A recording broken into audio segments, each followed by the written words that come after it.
आइए next question हम read कर लेते हैं।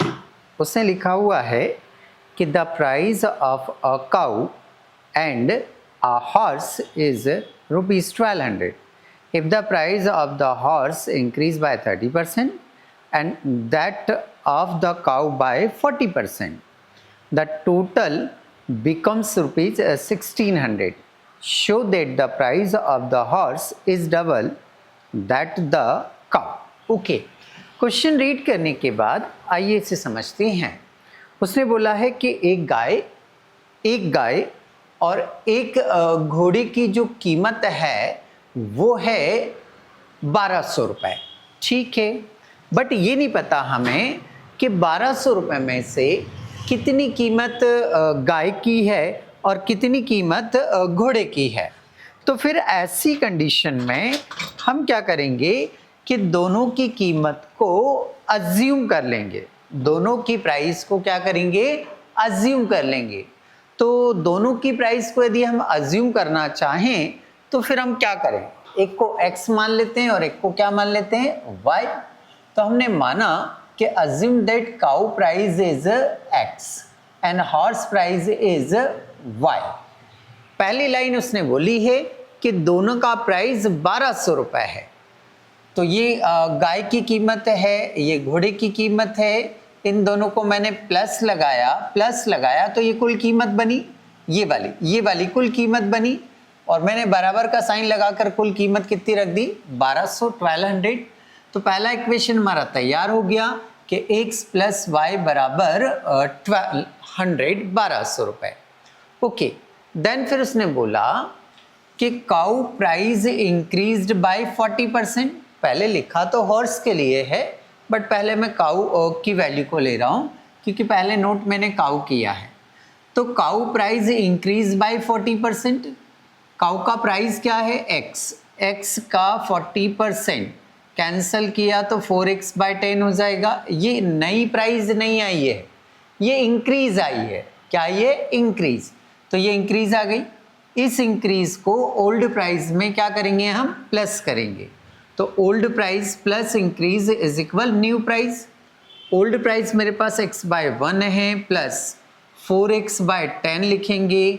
इसका एलसीएम आएगा यहाँ से, इसका एलसीएम आएगा यहाँ से, 1 × 10 आएगा। फिर हमने क्या बताया था, इस 10 का इधर मल्टीप्लाई करेंगे, 10x हो गया। देन इस 1 का इधर मल्टीप्लाई करेंगे, 4x हो गया।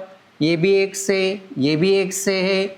10x plus 4x is equal 14x। 1 × 10 is equal to 10। ठीक है, ये नया प्राइस आ गया किसका, गाय का। ठीक है, horse price increase by 30%। Horse की प्राइस को y माना है, इसका निकालूंगा मैं 30%, इसका निकालूंगा मैं 30%। तो y का 30%, 0 से 0 कैंसल, y × 3 3y/10। ओके, ये इंक्रीज आया है, ये इंक्रीज आया है। ये क्या आया आपका, इंक्रीज आया है। इसे ओल्ड प्राइस में प्लस करेंगे तो मेरा हॉर्स का जो ओल्ड प्राइस है वो y/1 लिख दिया, plus increase 3y/10 is equal, इसका एलसीएम 1 × 10 आया। 10 का यहाँ मल्टीप्लाई करेंगे 10/1 का यहाँ मल्टीप्लाई करेंगे तो 3y, इसे प्लस करेंगे 13y/10। ओके, अब मैंने गाय की नई कीमत उठाई। गाय की नई कीमत है 14x/10, घोड़े की नई कीमत है 13y/10। दोनों को प्लस किया तो नई कीमत आ जाएगी आपकी 1600। सर प्लस क्यों किया, अरे ये जो 1600 है वो दोनों की कंबाइंड प्राइस है ना, तो मुझे यहाँ भी प्लस लगाना पड़ेगा ना। तो ये गाय की नई कीमत, ये घोड़े की नई कीमत, दोनों को प्लस किया तो बराबर 1600 नई कीमत। ओके, अब क्या करेंगे, अब हम ये करेंगे कि 14x मतलब इसका एलसीएम ले लेंगे अब हम, क्योंकि प्लस करना है ना तो एलसीएम लेना पड़ेगा। एलसीएम कितना आ रहा है, 10 आ रहा है, 10 आ रहा है, ऊपर ऐसे कैसे आ जाएगा 14x plus 13y/10 is equal 1600। अब इसका क्रॉस मल्टीप्लिकेशन हो जाएगा, 10 का यहाँ कर देंगे, 1 का यहाँ करेंगे। 1 का जब यहाँ करेंगे एज इट इज़ आएगा, 10 का इसमें मल्टीप्लाई करेंगे तो ये 16,000 हो जाएगा। ये बन गई हमारी इक्वेशन नंबर कौन सी? सेकंड। फिर जैसे 10th में हम एलिमिनेशन मेथड से सॉल्व करते थे वैसे इसको सॉल्व करेंगे। तो आइए मैंने दोनों इक्वेशन को, एक इक्वेशन यहाँ से उठा के नोट कर दी x प्लस वाई बराबर 1200, दूसरी equation 14x plus 13y is equal to 16,000 ये लिखा मैंने। अब मुझे बराबर के लेफ्ट हैंड साइड से या तो x को काटना है या y को काटना है, तो अपन x को काटने का प्रयास करते हैं। x के साथ नीचे 14 है, ऊपर मल्टीप्लाई करेंगे, x के साथ ऊपर 1 है तो नीचे मल्टीप्लाई करेंगे, x के साथ यहाँ कुछ नहीं है मतलब 1 मानते हैं क्योंकि x यहाँ कितनी बार लिखा हुआ है? एक बार, इसलिए 1 मान लेते हैं हम। तो ये 1 14 का इसमें और इसमें तीनों में मल्टीप्लाई होगा, है ना। तो 14 into X 14x, 14 into Y 14y, 14 into 1200 16,800 हो जाएगा। 1 से मल्टीप्लाई करेंगे पूरा ऐसे कैसे आएगा? डन। फिर मुझे क्या करना है कि नीचे वाली इक्वेशन के साइन चेंज करना है। बस मैंने बोला नीचे वाली इक्वेशन के साइन चेंज करना है। तो यहाँ प्लस था माइनस हो गया, प्लस था माइनस हो गया, प्लस था माइनस हो गया। 14x से 14x कैंसिल हो गया, इसको लेस किया तो 1 बाय आया, इसमें से इसको लेस करेंगे 800 आएगा। 1 से कोई मतलब नहीं तो y इक्वल कितना आ गया आपका? 800। y मतलब हॉर्स की प्राइस आ गई आपकी 800। ये किसकी प्राइस आ गई आपकी?